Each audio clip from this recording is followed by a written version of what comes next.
আমি সমস্ত জনাৰে জ্ঞাত যে ভগৱন্ত পুৰুষে এই ধৰাধামত তেওঁৰ সন্তানস্বৰূপ জীৱতত্বৰ মংগলৰ অৰ্থে এবাৰ নহয় দুবাৰ নহয় ২৪ বাৰকৈ অৱতাৰ ধাৰণ কৰিছে। কৃপালু শ্ৰীমন্ত শংকৰদেৱ পৰম গুৰুজন বস্তুৱে কীৰ্তন গ্ৰন্থত ২৪ অৱতাৰ নামে আমাক সুন্দৰভাৱে বুজাই দিবৰ বাবে চেষ্টা কৰিছে। আৰু সেই ২৪ বাৰ অৱতাৰ ধাৰণ কৰি সত্যযুগ ত্ৰেতাযুগ পাৰ হৈ দ্বাপৰ যুগত যেতিয়া কলিৰ আদ্যত দাপৰৰ অন্তৰ, দাপৰ যুগৰ শেষৰ ফালে কলি যুগৰ আদ্যত শ্ৰীকৃষ্ণ ৰূপত সগুণ সাকাৰ এটি ৰূপেৰে ভগৱন্ত পুৰুষে ধৰাধামত অৱতাৰ গ্ৰহণ কৰিছে। নিৰ্গুণ নিৰাকাৰ হ'ল কৃষ্ণতত্ত্ব, সগুণ সাকাৰ হ'ল শ্ৰীকৃষ্ণ। এতিয়া শ্ৰী মানে কি? আমি প্ৰত্যেকেই শ্ৰী শব্দ ব্ৰহ্মেৰে নিজৰ চিনাকিটো আগবঢ়াই দিওঁ। বোলে বাপ নামটো কি? আইগৰাকী আপোনাৰ নাম কি? পোনপ্ৰথমে আমি শ্ৰী শব্দ ব্ৰহ্মভাগ ব্যৱহাৰ কৰোঁ। আৰু এদিন সেই শ্ৰী শব্দ ব্ৰহ্ম আমি এৰি দিওঁ, তেতিয়ানো কি নাথাকে? আৰু শ্ৰী মানেনো কি বস্তুটোৰ কথা কোৱা হৈছে যদি চিন্তা কৰোঁ, তাত ৩টা বৰ্ণ আছে। তালব্য স যোগ ৰ যোগ দীৰ্ঘই সমান শ্ৰী। তালব্য স মানে ২৪টা তত্ত্বৰে গঠিত এই শৰীৰটোৰ কথা কোৱা হৈছে। আৰু ৰ মানে হ'ল আমাৰ এই শৰীৰটোত ৰমণ কৰি থকা। দীৰ্ঘই মানে হ'ল ঈশ তত্ত্ব, স্বয়ং কৃষ্ণস্তু ভগৱান পৰম ব্ৰহ্ম। এই শৰীৰটোত পৰম ব্ৰহ্ম সত্য বস্তুৱে আহি যেতিয়া প্ৰৱেশ কৰি ইয়াত ক্ৰীড়া কৰিব, তেতিয়াই এই শৰীৰটোক শ্ৰী বুলি কোৱা হয়। তালব্য হৰ লগত বাকী 2টা যোগ হ'লে শ্ৰী বুলি কোৱা হয়। আৰু এদিন সেই দীৰ্ঘই তত্ত্বই যেতিয়া এই শৰীৰটোক বেয়া পাই ৰমণ কৰিবলৈ এৰি দিব, সেইদিনাই সমাজৰ বাকীসকলে তেওঁক মৃত বুলি ঘোষণা কৰিব, অৰ্থাৎ শ্ৰীক আঁতৰাই দিব। চন্দ্ৰবিন্দু, স্বৰ্গীয়, প্ৰয়াত আদি শব্দ তেওঁৰ নামটোৰ আগত আমি যোগ কৰি দিম। এইটোৱে হ'ল শ্ৰী। দেখা পোৱা এটা বস্তু শ্ৰী, আৰু বৰ্তমান সগুণ সাকাৰ ৰূপ বুলি কোৱা হৈছে শ্ৰীকৃষ্ণ।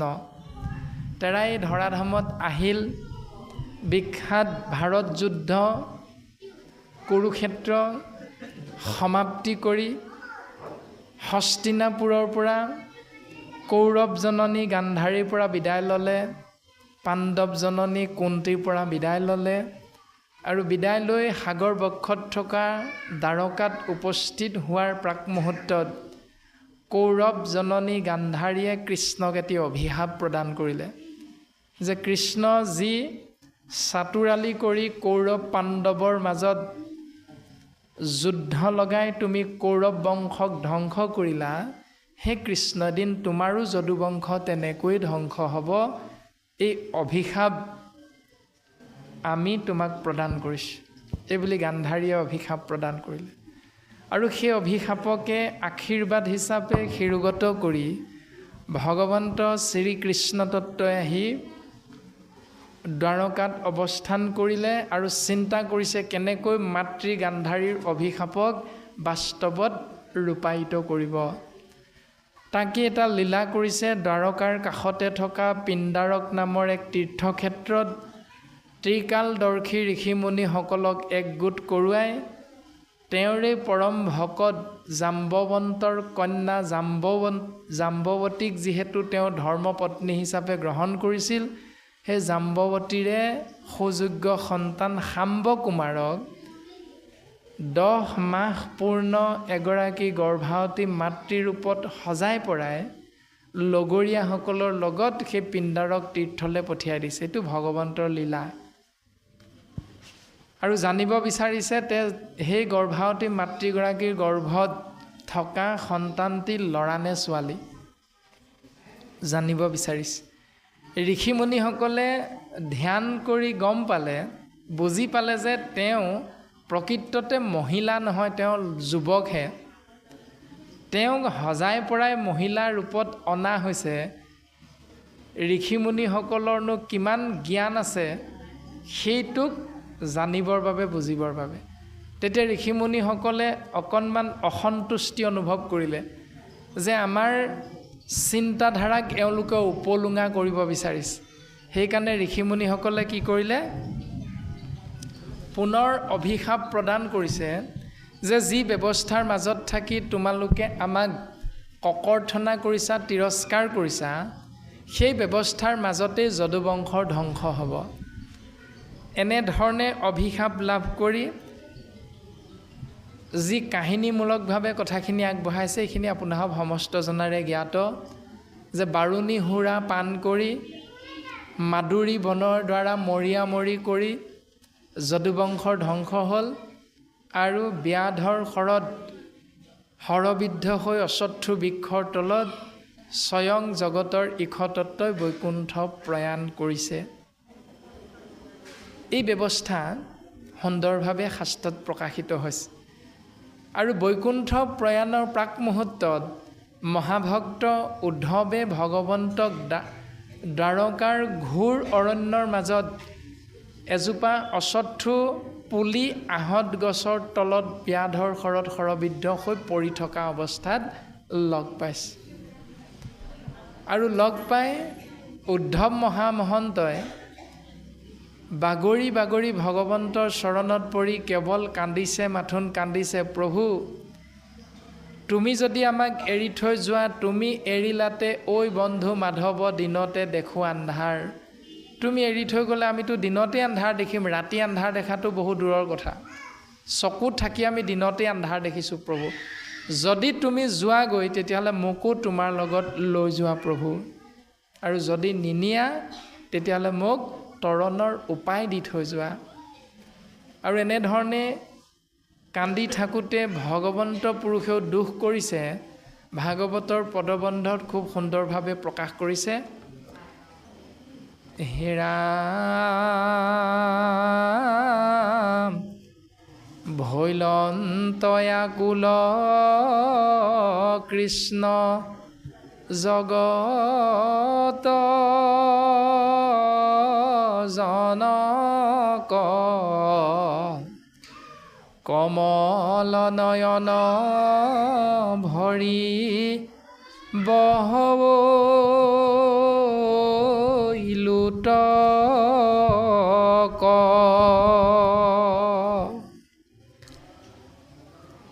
মহাভক্ত উদ্ধৱৰ দুখত ভগৱন্তৰ চকুৰ পৰাও দুধাৰি চকুলো বৈ আহিছে।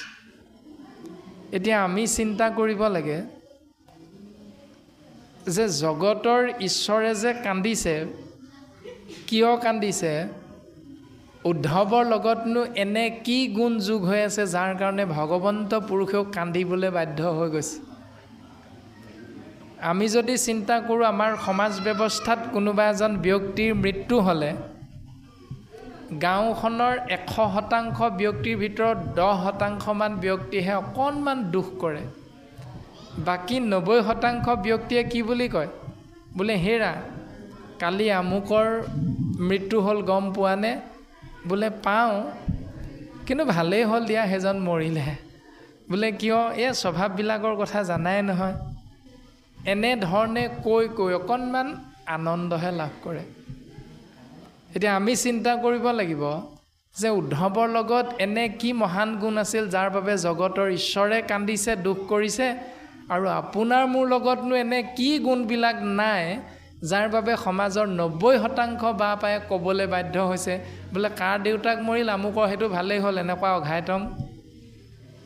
এই বুলি যে ক'বলৈ আমাৰ সমাজৰ বা পাইসকলে কুণ্ঠাবোধ নকৰে, তাৰমানে আমি বুজি পাব লাগিব আমাৰ আচৰণ, আমাৰ চিন্তা, আমাৰ ভাৱনা শাস্ত্ৰৰ লগত মিল নথকাৰ বাবে আমাৰ হৈ আমাৰ দেউতাৰ মৃত্যুত গাঁওখনৰ 90% বা পায়ে দুখ কৰাৰ বিপৰীতে কিন্তু ভালহে পালে। এই দৰ্শনটো আমি চিন্তা কৰিব লাগিব।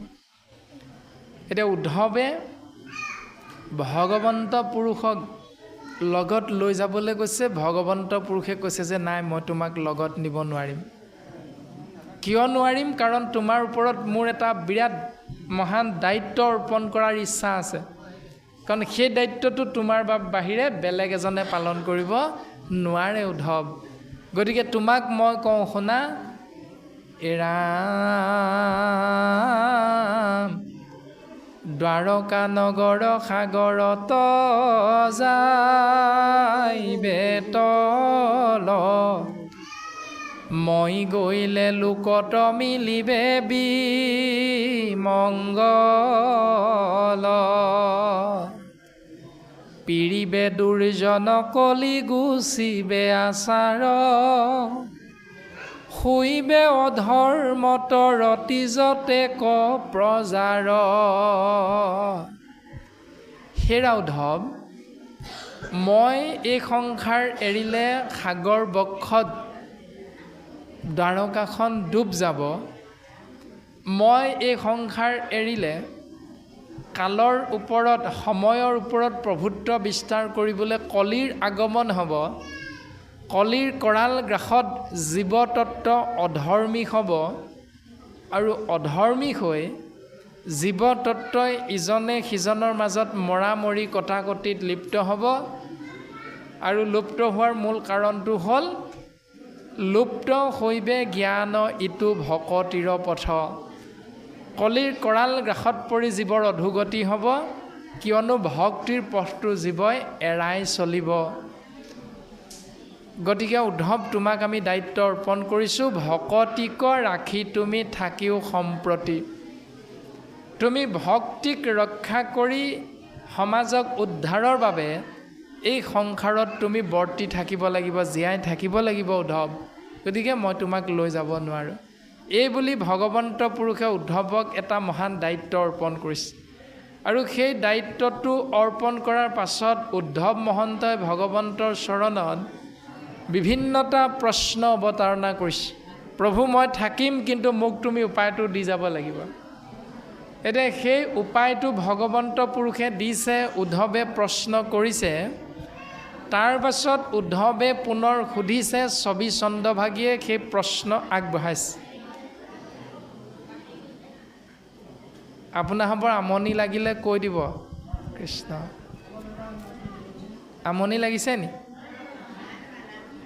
আমনি লাগিলে কৈ দিব, আমি ৰৈ দিম। যদি কিবা কথা পাতিব লগা আছে কৈ দিব, বোলে বা 5 মিনিট ৰৈ দিয়ক, আমি কথা এটা পাতি লওঁ। তাৰ পাছত কৈ দিব বোলে কথা পতা হ'ল, আপুনি আগবাঢ়ক, আমি আগবাঢ়িম। হ'বনে? কৃষ্ণ। হে ৰামে কৃষ্ণৰ সিদ্ধান্ত শুনি উদ্ধৱে শুধন্ত দুনাই, শুনা প্ৰভু জগতৰ বাপ, জানিলো সন্তৰ সংগে তোমাত ভকতি কৰি, এৰাইতে বে সংসাৰৰ তাপ। হে প্ৰভু কৃষ্ণ, তোমাৰ সিদ্ধান্তখিনি শুনি আমি সন্তুষ্টি লাভ কৰিছোঁ আৰু বুজি পালোঁ যে সন্তৰ সংগত তোমাত ভকতি কৰি জীৱতত্বই আধিভৌতিক, আধ্যাত্মিক, আধিদৈৱিক এই 3 তাপৰ পৰা সহজতে পৰিত্ৰাণ পাব পাৰে। এতিয়া প্ৰশ্নটো এইখিনিতে আকৌ হ'ব যে আমিতো নামঘৰলৈ কালিও আহিছিলোঁ, পৰহিও আহিছিলোঁ, সাধু সন্ত মহন্তৰ সংগতে বহি আছিলোঁ, তথাপিতো আমি 3 তাপৰ পৰা পৰিত্ৰাণ পাব নোৱাৰিলোঁ দেখোন। কাৰণটো কি? শাস্ত্ৰত কৈছে পাৰে, কিন্তু আমিতো পৰা নাই। কাৰণটো কি? এতিয়া আমি বুজিবলৈ চেষ্টা কৰিব লাগিব সাধু সন্ত মহন্ত কাক বোলে। পোনপটীয়াভাৱে নামঘোষা শাস্ত্ৰত মাধৱ গুৰুজনাই ক'লে বেদৰ বিহিত যত আছে ধৰ্ম সংসাৰত হবে হৰি নামৰ কিংকৰ হেন জানি যিটো জনে নামৰ কীৰ্তন কৰে সেহি পৰম সাধু নৰ। নৰ মানে মনুষ্য। মানুহৰ ভিতৰত সাধু সেইজনকহে কৈছে শাস্ত্ৰই। কোনজনক? যিজনে বুজি পালে বেদৰ বিহিত যত, বেদে যিটো কৰিবলৈ কৈছে সেইটো হ'ল কৰ্ম।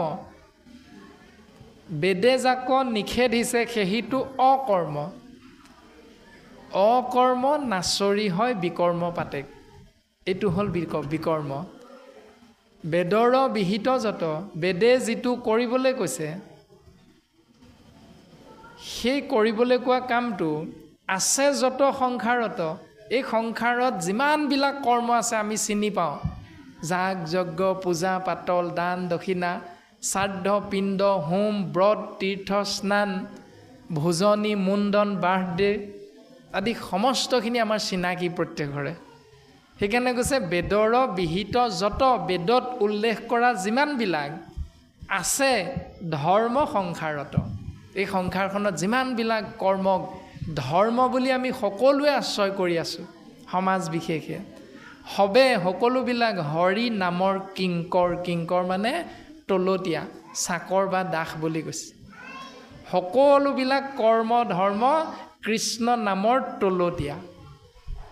হেন জানি এই তত্ত্বটো জানি যিটো জনে, যিজনে নামৰ কীৰ্তন কৰে, যিজনে এই কথাটো উপলব্ধি কৰি হৃদয়ংগম কৰি কেৱল নামত চলিবলৈ নিজৰ জীৱনটো পণ ল'লে, প্ৰতিজ্ঞা কৰিলে, এশৰণীয়া হৈ গ'ল, সেহিহে পৰম সাধু নৰ। সেইজনহে হ'ল মানুহৰ ভিতৰত সাধু। তেওঁ উদ্ধৱে কৈছে জানিলো সন্তৰ সংগে তোমাতো ভকতি কৰি এৰাই তেবে সংসাৰৰ তাপ। তেনেকুৱা সাধুৰূপী মানুহৰ সংগ লাভ কৰিলেহে জীৱতত্বই তিনি তাপৰ পৰা পৰিত্ৰাণ পাব পাৰে। এতিয়া আপুনি আমি সন্তৰ সংগ লৈছোনে নাই লোৱা, আমি লোৱা সংগীজন সাধু হয়নে নহয় এইটো আমি কৰ্মতে বুজি পাম। যদি এশৰণ মাৰ্গৰ নহয় তেতিয়াহ'লে তেওঁ সাধুও নহয়, সন্তও নহয়, মহন্তও নহয়। যদি এশৰণ মাৰ্গলৈ আহিল তেতিয়াহ'লে তেওঁক শাস্ত্ৰই সাধু বুলি কৈছে।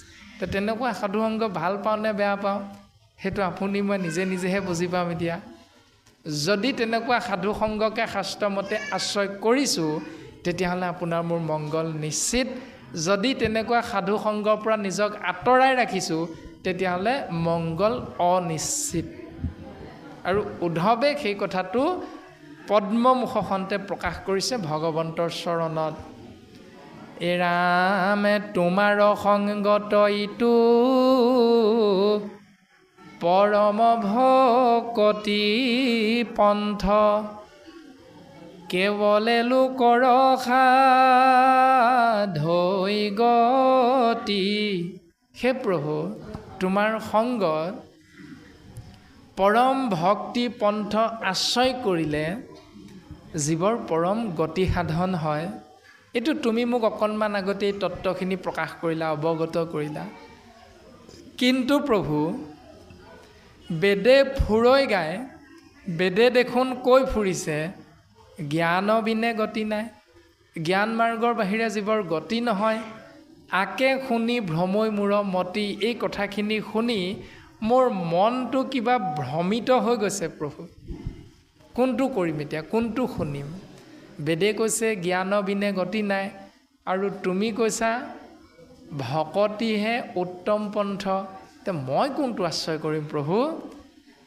দ্বিতীয়তে কৈছে কতো বোলে কৰ্ম কৰা, কতো বোলে পৰিহৰা, মিলয়াত মনত সংশয়।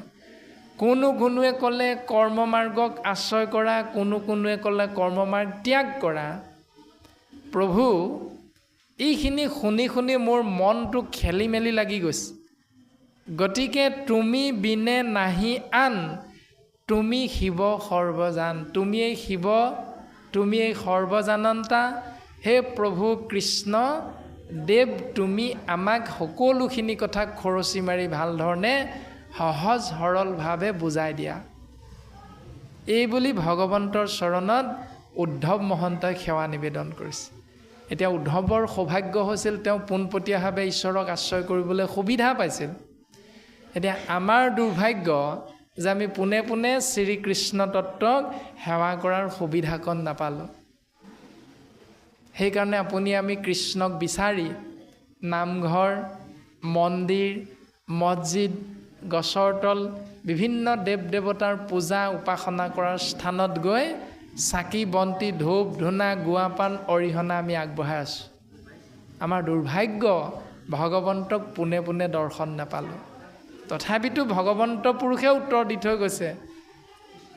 তৃতীয় স্কন্ধ কপিল চৰিতত কপিল প্ৰভুৰ পদ্ম মুখখন্তে মাতৃ দেৱহূতিৰ আগত প্ৰকাশ কৰিছে, সেই মা তুমি শুনা। ভকত প্ৰতিমা মূৰ দুই অধিষ্ঠান, দুইকো পূজা দৰ্শনে কৰিবে আতিমান। হে মা দেৱহূতি, ভকতৰ ৰূপটো মোৰ 2 নম্বৰ ৰূপ। অৰ্থাৎ কলিযুগৰ মানুহে পোনে পোনে শ্ৰীকৃষ্ণৰ দৰ্শন নহ'ব, দৰ্শন হ'ব ভকতৰ। যদি ভকতক দৰ্শন পোৱা মা জানিবা তুমি মোকেই দৰ্শন পালা, কাৰণ ভকতৰ ৰূপত মই সংসাৰত ঘূৰি ফুৰিম। দ্বিতীয়তে ক'লে, এজন ভকতক যদি তুমি সেৱা কৰা জানিবা মা তুমি মোকেই সেৱা কৰাৰ সৌভাগ্যৱন্ত হৈছে, কাৰণ ভকতৰ ৰূপটোৱে হ'ল মোৰ 2 নম্বৰ ৰূপ। তাৰপাছত ভগৱন্ত পুৰুষে উদ্ধৱক কৈছে, দেৱতো তীৰ্থটো কৰি ভকতেহে বৰ, ভকতক ভজিলে গুচয় কৰ্মজৰ। উদ্ধৱ, কৰ্ম বন্ধনৰ পৰা মুক্ত হ'বলৈ উদ্ধৱক সম্বোধি মাতন্ত কৃষ্ণ পাছে, কৰ্ম বন্ধ এৰাইবে প্ৰবন্ধ যাৰ আছে। প্ৰবন্ধ মানে ইচ্ছা। কৰ্ম বন্ধনৰ পৰা মুকলি হৈ থাকিবলৈ যাৰ যাৰ ইচ্ছা আছে, তেওঁলোকে কৰিব লগা কৰ্মখিনি যে দেৱতো তীৰ্থটো কৰি ভকতে সেৱৰ, দেৱতাক সেৱা কৰা, তীৰ্থক্ষেত্ৰ ভ্ৰমণ কৰা, এই সকলোবিলাকতকৈ ভকতক সেৱা কৰাটোৱে হ'ল শ্ৰেষ্ঠতম দৰ্শন কলিযুগৰ মানুহৰ বাবে। এতিয়া আমি কলিযুগৰ মনুষ্য। অৰ্জুনৰ আগতো প্ৰকাশ কৰিছে, অৰ্জুনক সম্বোধি বুলন্ত শ্ৰী হৰি, কলিত বৈষ্ণৱে বিষ্ণু জানা নিষ্ট কৰি। শংকৰ গুৰুজনাই কীৰ্তন গ্ৰন্থটো উল্লেখ কৰিছে যে কলিযুগে ভকতেহে হৰি অৱতাৰ। কলিযুগত ভকতেই হ'ল ভগৱন্তৰ অৱতাৰ ৰূপটো। গতিকে আমি মানুহবিলাকে ভকতক যদি সেৱা কৰোঁ তেতিয়াহ'লে ভগৱন্তক সেৱা কৰা হয়। কিয়নো ভগৱন্ত পুৰুষে প্ৰথম ধৰাধামলৈ 24 বাৰ অৱতাৰ ধাৰণ কৰিছে। তেওঁ সুহৰিৰে আহিছে, এটা হৰি ধাৰণ কৰি আহিছে। হৰি ধাৰণ কৰি অৱতাৰ লীলা সম্বৰণ কৰি তেওঁ এই সংসাৰৰ পৰা গুচি গ'ল। কিন্তু গুচি যোৱাৰ পাছত তেওঁৰ ৰূপটো কি? এতিয়া তেওঁ এটা ৰূপ লৈ আছে নহয় সংসাৰত। কি ৰূপ? শাস্ত্ৰই কৈছে নাম ৰূপত আছে। ভগৱন্ত আহিল, কাৰ্য সম্পাদন কৰিল। এই সংসাৰ প্ৰহ্লাদে পিতৃ হিৰণ্যকশিপুৰৰ প্ৰশ্নৰ উত্তৰত কৈছে, হে পিতা, মোৰ আৰাধ্যদেৱ কৃষ্ণ তত্ত্ব সকলোতে আছে, তুমি যদি বিচাৰিছা তেতিয়াহ'লে এই স্তম্ভতে মোৰ মহাহৰি বেকত হ'ব। সেইধৰণে ভক্তৰ বাক্য ৰক্ষা কৰি ভগৱন্ত স্তম্ভতে বেকত হৈছে। হিৰণ্যকশিপুৰে দেখা পাইছে নৃসিংহ ৰূপত। হিৰণ্যকশিপুৰক বধ কৰি ভগৱন্তই সেই ৰূপ সম্বৰণ কৰি পুনৰ এই সংসাৰ এৰিছে। হিৰণ্যাক্ষক বধ কৰিছে, বৰাহ ৰূপ ধাৰণ কৰিছে, তেওঁ এই সংসাৰ এৰিছে। মহাপ্ৰলয়ৰ সময়ত সত্যব্ৰত ৰাজাক মৎস্য ৰূপত দৰ্শন দি সেই ৰূপ সম্বৰণ কৰিছে। এনেধৰণে বিভিন্ন ৰূপত আহিছে, ৰূপ সম্বৰণ কৰি সংসাৰ এৰিছে, তাৰ পাছতেই ভগৱন্ত পুৰুষ নাম ৰূপত বেকত হয়। এতিয়া সেই নাম বস্তু য'তে ত'তে নথাকয়, হৰি নামৰ ৰত্ন, মহন্ত দোকানী কৰি ৰাখে মহাযত্ন। নাম বস্তু সকলোতে নাথাকে, কেৱল মহন্ত দোকানীৰ ওচৰতহে থাকে। এতিয়া সেই নাম বস্তু মহন্ত দোকানীৰ ওচৰত থাকে মানে গুৰু বস্তুৰ ওচৰত থাকে। এতিয়া গুৰু ৰূপত ভগৱন্ত পুৰুষ আহিল শ্ৰীমন্ত শংকৰদেৱ নাম লৈ, আৰু গুৰু ৰূপত আহি প্ৰায় 120 বছৰ কাল ধৰাধামত থাকি তেওঁ এই সংসাৰ এৰিলে। ভগৱন্ত বস্তুৱে এই সংসাৰলৈ আহিল, কৰ্ম সম্পাদন কৰি গুচি গ'ল, নাম ৰূপত বেকত হ'ল। নাম বস্তু গুৰু বস্তুৰ ওচৰত থাকিল, গুৰু বস্তুৱে ধৰাধামত থাকি কৰ্ম সম্পাদন কৰি গুচি গ'ল। এতিয়া প্ৰশ্ন হ'ল, দেৱ তত্ত্ব, নাম তত্ত্ব, গুৰু তত্ত্ব ক'ত আহিলে? এতিয়া তিনিওটা বস্তু একঠাই হ'ল, সেই তত্ত্বটোৰ নাম হ'ল ভকত তত্ত্ব। যদি আমি হৰিধাৰী মনুষ্যই ভকতক সেৱা কৰোঁ, তেতিয়াহ'লে সেই মা দেৱহূতি তুমি জানিবা, ভকতক সেৱা কৰা মানে ঈশ্বৰ সেৱা হৈ যায়। ভকতক সেৱা কৰা মানে নাম সেৱা হৈ যায়। ভকতক সেৱা কৰা মানে গুৰু সেৱা হৈ যায়। এতিয়া আমি তাকেই চিন্তা কৰিব লাগে যে ইয়াত ভাগৱত পাঠ হৈ আছে, ভাগৱত আলোচনা হৈ আছে। ভাগৱত কাৰ ৰূপ বুলি কৈছে? ভগৱন্ত পুৰুষে নিজ মুখে কৈছে, তিৰুধায়ম প্ৰৱেশটো স্বয়ং শ্ৰীমদ ভাগৱতাৰ নৱম, তেনয় বাংময় মূৰ্তি প্ৰত্যক্ষা বৰ্ততে হৰে, শ্ৰৱণাত সেৱনাত পাঠাত দৰ্শনাত পাপ নাচিনি। হে উদ্ধৱ, মই যামগৈ তিৰুধায়ম, কিন্তু তুমি মোক থাকিবলৈ কৈছে, সেইকাৰণে প্ৰৱেশটো স্বয়ং মানে মই নাযাওঁগৈ, থাকিম দিয়া। ক'ত থাকিম? শ্ৰীমদ ভাগৱত অৰ্ণৱম। অৰ্ণৱম মানে সাগৰ বা সমুদ্ৰ। ভাগৱত নামৰ মহাসমুদ্ৰত মই প্ৰৱেশ কৰিম। আৰু মোৰ ৰূপটো কেনেকুৱা হ'ব জানানে উদ্ধৱ? তেনয় বাংময় মূৰ্তি, তেনেকুৱা বাংময় মূৰ্তি স্বৰূপ মোৰ ৰূপটো। বাক যুগ মই সমান বাংময়, অৰ্থাৎ বাণীময়, শব্দময়, নাম ৰূপত মই ভাগৱত নামৰ মহাসমুদ্ৰত প্ৰকাশ হৈ থাকিম। এই নামৰূপ ভাগৱত মহাসমুদ্ৰক যিয়ে শ্ৰৱণ কৰিব নাম বস্তু, তেওঁৰ পাপ নাশ হ'ব। যিয়ে কীৰ্তন কৰিব, তেওঁৰ পাপ নাশ হ'ব। যিয়ে চকুৰে দৰ্শন কৰিব, তেওঁৰ পাপ নাশ হ'ব। যিয়ে দৰ্শন কৰিয়ে সময়ৰ অভাৱত এই স্থান ত্যাগ কৰিব, তেওঁৰো পাপ নাশ হ'ব সেই খন্তেক সময়ৰ মুহূৰ্ততে। এতিয়া এইখিনি যদি শাস্ত্ৰই কৈছে, তেতিয়াহ'লে যিসকল বা পাই আমি বন্তি গছ বহু আগত গৈ জ্বলাই আছোঁ, কাক সেৱা কৰি আছোঁ? এতিয়া প্ৰশ্নটো এইখিনিতে হ'ল, আমি চাকি যে জ্বলাইছোঁ, সেৱা যে কৰিছোঁ, কাক সেৱা কৰিছোঁ? ভকতক পাছ পেলাই আগত গৈ সেৱা কৰাটো শাস্ত্ৰসন্মত নহয়। যদি সেৱা ল'ম, পৰম ঈশ্বৰ কৃষ্ণ দেৱক নাপাই লাগ, পৰম ঈশ্বৰ কৃষ্ণ দেৱৰ কৃপা লাভ নহয়, জাগ যোগ যজ্ঞ দানে, এই পথকেইটাত ঈশ্বৰৰ কৃপা নাপায়। একান্ত ভক্তৰ পদ ৰেণু চৰণৰ ধূলা, হীৰে শুদ্ধ চিতে মাথে অভিষেক নকৰয়। মানে ভকতৰ চৰণৰ ধূলা পৰি আছে বাট চৰাত, আৰু আমি সেৱাভাগ কৰি আছোঁ মণিকূটৰ সন্মুখত। এটা শুদ্ধ হৈছেনে নাই হোৱা শাস্ত্ৰই কৈছে, আমি নাই কোৱা। চিন্তাটো নিজে কৰিব লাগিব। বন্তি গছ জ্বলাব লাগিছিল সেইখিনিত, কিন্তু জ্বলোৱা হৈছে আগত। এইটো শাস্ত্ৰই কোৱা কথা, আমি কোৱা কথা নহয়। গতিকে আমি পালন কৰা নিয়মটোৰো ক'ত কেনেকৈ খেলি মেলিখিনি হৈ আছে, এইটো আমি অকণমান চিন্তা কৰাটোৰ প্ৰয়োজনীয়তা আছে। আমি কোৱা নাই যে সেইখিনিতহে ভগৱন্ত আছে, এইখিনিত নাই, এইটো আকৌ নাই কোৱা। ভগৱন্ত সৰ্বত্ৰতে আছে, কিন্তু সৰ্বত্ৰতে থাকিলেও শাস্ত্ৰই আমাক ভগৱন্তৰ কৃপা লাভ কৰা উপায়টো কেনেকৈ দেখুৱাইছে, সেইটো আমি বুজিবলৈ চেষ্টা কৰিব লাগে মাত্ৰ। কৃষ্ণ আমাৰ বাপজনাই আজ্ঞা কৰিছে যে আপুনি যে ভকত ভকত বুলি কৈ আছে, ভকত শব্দৰ অৰ্থটোনো কি কৈ দিয়কচোন বুলি আমাক আজ্ঞা কৰিছে। ভকত শব্দৰ অৰ্থটো একেবাৰে সহজ সৰল। ভ ক ত প্ৰথম কথা হ'ল এই তিনিওটা বৰ্ণত এটাও গাঁঠি নাই, গাঁঠি এটাও নাই। মানে আকাৰ, একাৰ, অচৈকাৰ, দীৰ্ঘইকাৰ, অচৌকাৰ এটা গাঁঠিও নাই। তাৰমানে এই গাঁঠিবিলাক নাই। এটা নিকা শব্দ ব্ৰহ্ম ভ ক ত। তাৰ অৰ্থটো হ'ল ভ ভকে আহিব লাগে, কট কটকৈ খাব লাগে, তৎক্ষণাত যাব লাগে।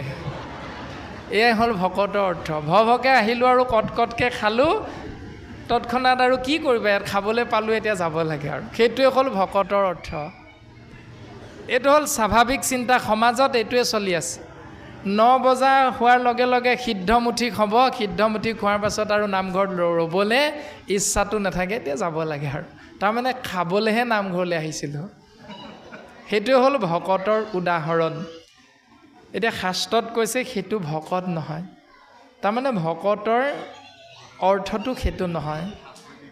শাস্ত্ৰই কৈছে ভ মানে ভগৱন্ত, ভৱ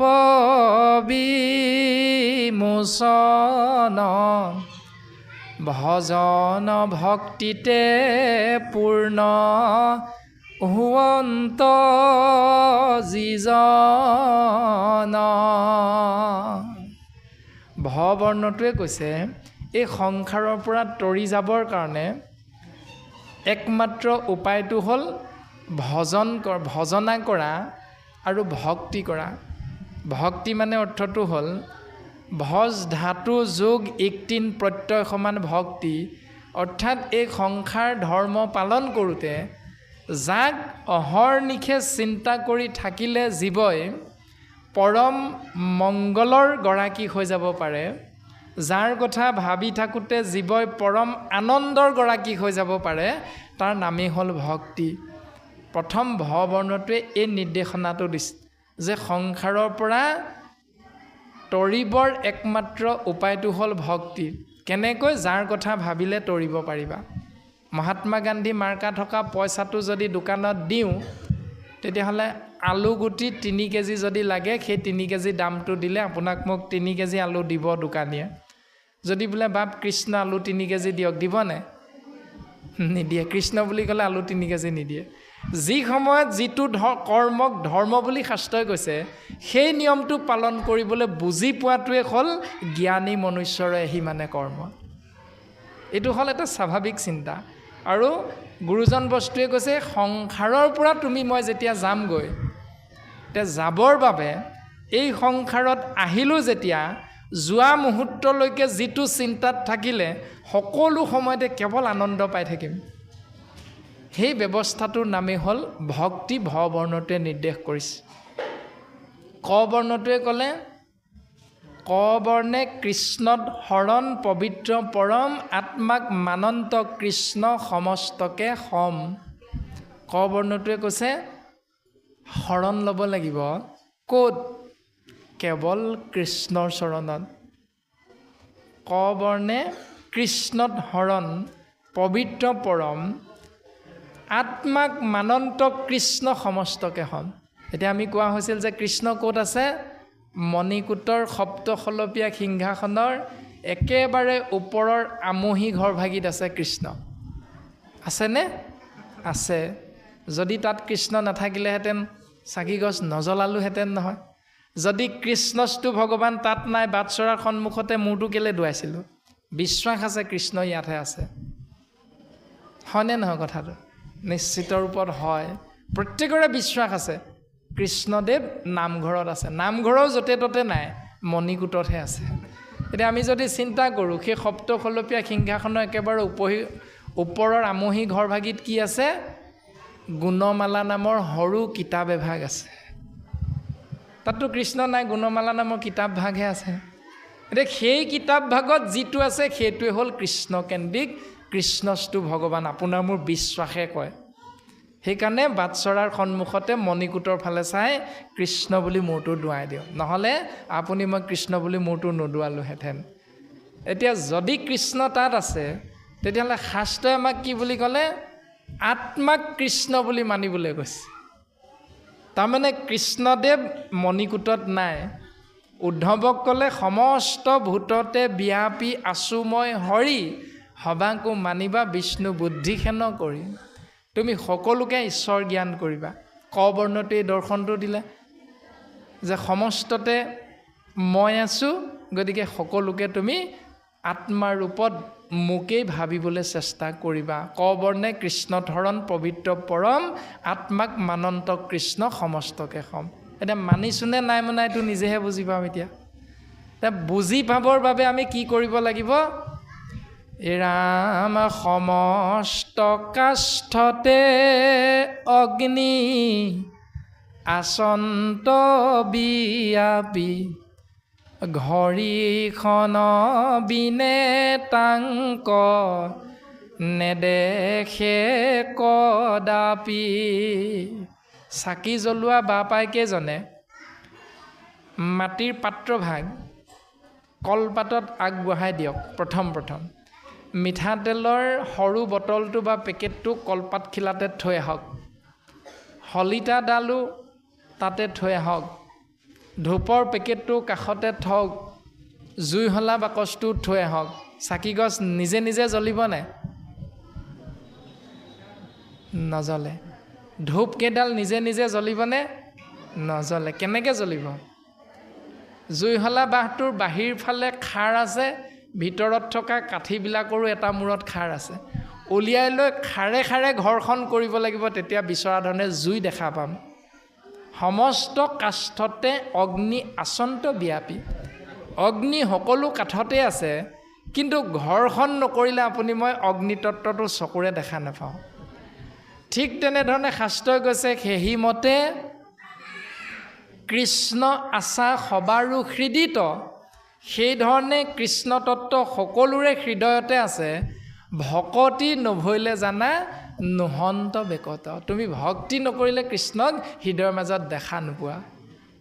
সেইকাৰণে আমি শইকীয়া দত্ত, কলিতা, বৰগোহাঁই, বুঢ়াগোহাঁই আদি উপাধিবিলাকৰ পাছত দৌৰি ফুৰিছোঁ। কাৰণ কৃষ্ণ সকলোৰে হৃদয়ৰ মাজত আছে, কিন্তু আমি দেখা পোৱা নাই। সেইকাৰণে শইকীয়া দত্ত, কলিতা উপাধিবিলাকক সম্বোধন কৰি কৰি আমি সেৱাভাগ নিবেদন কৰি আছোঁ। গতিকে কৃষ্ণ কেন্দ্ৰিক ভাৱনাটো যেতিয়ালৈকে উপলব্ধি নহ'ব, হৃদয়ংগম নহ'ব, তেতিয়ালৈকে আমি শইকীয়া দত্ত, কলিতা আদিৰ মাজতে পাছতে দৌৰি ফুৰিব লাগিব। এতিয়া সেই আত্মাৰ ৰাম তত্ত্বটো আহিবৰ বাবে আমাক কৈছে, অ ভকতিৰ বীজ শৰণে খে নিজ প্ৰেমানন্দ তাৰ ফল শৰণ বিনাই ভকতি কৰয় এৱা ঘটৰ যে নজল। ভক্তিৰ বীজ শৰণেখে নিজ। ভক্তি নামৰ পঢ়াশালীখনত নামটো লগাবৰ বাবে প্ৰথম খোজটো হ'ল শৰণ। শৰণ প্ৰত্যেকৰে নিজৰ নিজৰ ভাৱৰ বস্তু। কেনেকৈ ভাবিছোঁ, কেনেকৈ আশ্ৰয় কৰিছোঁ। যদি শাস্ত্ৰসন্মতে ভাবিব পাৰিছোঁ, শৰণ গ্ৰহণ কৰিব পাৰিছোঁ, তেতিয়াহ'লে এটা ফল লাভ কৰিম। ফলটোৰ নাম হ'ল প্ৰেম যোগ আনন্দ সমান প্ৰেমানন্দ। যৌৱনত ভৰি দিয়াৰ লগে লগে শাৰীৰিক সৌন্দৰ্যৰ প্ৰতি আকৃষ্ট হৈ চকু দুটা যিফালে যাব, মনটো স্বাভাৱিকতে সেইফালে গুচি যায়। আৰু চাৰি চকুৰ মিলন হোৱাৰ লগে লগে প্ৰকৃতি আৰু পুৰুষ এক হৈ যায়, পতি পত্নী হৈ যায়। আৰু পতি পত্নীৰ মাজত যেতিয়া শ্ৰদ্ধা ভক্তি সীমা চেৰাই গৈ যেতিয়া ৰতি হ'ব, ৰতিৰ ফলত প্ৰীতি হ'ব, প্ৰীতিৰ ফলত যেতিয়া ৰতি হ'ব, ৰতিৰ লগে লগে তেওঁলোকৰ মাজত তৃতীয় এটি জীৱতত্বৰ আগমন হয়, যাৰ নাম হ'ল সন্তান। এটি সন্তান জন্ম হয়। ঠিক তেনেধৰণে ভক্তিৰ মাধ্যমেৰে শৰণ প্ৰক্ৰিয়াৰে ভক্তি ৰাজ্যখনত নামটো লগাব পাৰিলে জীৱতত্বই আত্মাৰ ৰাম দৰ্শন পাব পাৰে। যদিহে আমি তাক নকৰি কেৱল নামঘৰলৈ যাব লাগে কাৰণে গ'লোঁ, চাকি এগছ জ্বলাব লাগে কাৰণে জ্বলালোঁ, ধূপ এডাল জ্বলাব লাগে কাৰণে জ্বলালোঁ, তেতিয়াহ'লে জীৱতত্বই পাব লগা ভগৱন্তৰ কৃপাৰ পৰা বঞ্চিত হ'ব লগা হয়। প্ৰমাণটো নামঘোষা শাস্ত্ৰত দিছে। যাৰ পুত্ৰ হবে ঐত হৰিত শৰণ লৈয়া হৰি গুণ গাৱে শুদ্ধ ভাৱে দধি দুগ্ধ ঘৃত মধু নদীৰ জলক পিয়া পিতৃগণে ত্ৰিপিটিক পাৱে। যে যি পুত্ৰ এই সংসাৰত এৰি থৈ গ'ল পিতৃ মাতৃয়ে, সেই পিতৃ মাতৃয়ে আনন্দ লাভ কৰিব পাৰে তেতিয়াহে যেতিয়া হৰিত শৰণ লোৱা তেওঁৰ পুত্ৰই কৰিবলৈ আগবাঢ়িব শাস্ত্ৰসন্মতে কৰ্মখিনি, তেতিয়াহে পিতৃ মাতৃয়ে আনন্দ লাভ কৰে। এতিয়া আমি সন্তান হিচাপে যদি ৩৩ কোটি দেৱ দেৱতাৰ শৰণীয়া হ'লোঁ, তেতিয়াহ'লে পিতৃ মাতৃয়ে পাব লগা সুখটোৰ পৰা বঞ্চিত হ'ব লগা। হয়তো নামঘোষাৰ পদত কৈছে যাৰ পুত্ৰ হবে ঐত, ঐত মানে ইয়াত হৰিত শৰণ লৈয়া হৰি গুণ গাৱে শুদ্ধভাৱে। এতিয়া আমি হৰিত শৰণ লোৱা নাই, আমি ক'ত শৰণ ল'লোঁ? বিশ্বকৰ্মাত শৰণ লৈছোঁ। আমি সৰস্বতীত শৰণ ল'লোঁ, আমি ৩৩ কোটি দেৱ দেৱতাত শৰণ ল'লোঁ। এতিয়া শৰণ লোৱা সেই সন্তানজনে ধূপ চাকি যিমানেই নজ্বলাওঁ, মোনে মোনে গাখীৰ লগাই পিতৃ মাতৃৰ অৰ্থে কৰ্ম কৰিলেও তাৰ দ্বাৰা জীৱৰ মংগল সাধন নহয়। এই শাস্ত্ৰই কৈ আছে, তাকে পঢ়ি আছোঁ, তাৰ বিপৰীতে কৰ্মখিনি আমি কৰি আছোঁ। এতিয়া কৰাটো শুদ্ধ হৈছেনে নাই, সেইটো আমি শাস্ত্ৰ পঢ়ি অকণমান চিন্তা কৰিলেহে উত্তৰটো উলিয়াব পাৰিম।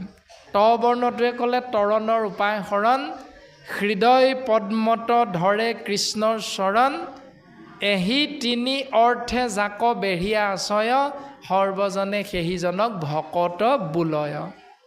সকলোৱে সেইজনকহে ভকত বুলি কৈছে যিজনৰ লগত এই তিনিটা গুণ যোগ হৈ আছে। যিজনৰ পৰা এই তিনিটা গুণ বিয়োগ হৈ আছে, তেওঁক ভকত বুলি নাই কোৱা। আমি আকৌ পক্ষপাতিত্ব কৰা নাই, আমাক ক'বলৈ কোৱাৰ বাবেহে আমি শাস্ত্ৰসন্মতে কথাখিনি আগবঢ়াই দিয়া হৈছে। পালন কৰা নকৰাটো আপোনাৰ মোৰ নিজৰ নিজৰ চিন্তাৰ বিষয়বস্তু। এনেধৰণে ভগৱন্ত পুৰুষৰ চৰণ কমলত উদ্ধৱ মহন্তই আগবঢ়াই দিছে মনৰ ভাৱনা। সেই প্ৰভু বেদে কৈ ফুৰিছে জ্ঞান মাৰ্গত গতি, বেদে কৈ ফুৰিছে কৰ্ম মাৰ্গত গতি, তুমি কৈছা কেৱল ভক্তি মাৰ্গত জীৱৰ গতি। মই কোনটো পালন কৰিম? সংশয়টো দূৰ কৰি দিয়া। এনেধৰণে উদ্ধৱ মহন্তই ভগৱন্তৰ চৰণত সেৱা নিবেদন কৰিছে, আৰু উত্তৰটো ভগৱন্ত পুৰুষে কি বুলি দিব সেইটো পদে ক'লেহে আমি ক'ব পাৰিম। গতিকে বাপজনে এইখিনিলৈকে কথাখিনি অকণমান আগবঢ়াই দিলে। এতিয়া পদেনো কি বুলি উত্তৰটো দিব, তাক আমি আগবঢ়াই দিবৰ বাবে পুনৰ পাঠাচাৰ্য বাপজনাক আমি পাঠ আগবঢ়াই দিবলৈ সেৱা নিবেদন কৰা হৈছে, আৰু লগে লগে আমিও কথাখিনি সৰলীকৰণ কৰিবৰ বাবে আগবঢ়া হ'ব। কৃষ্ণ।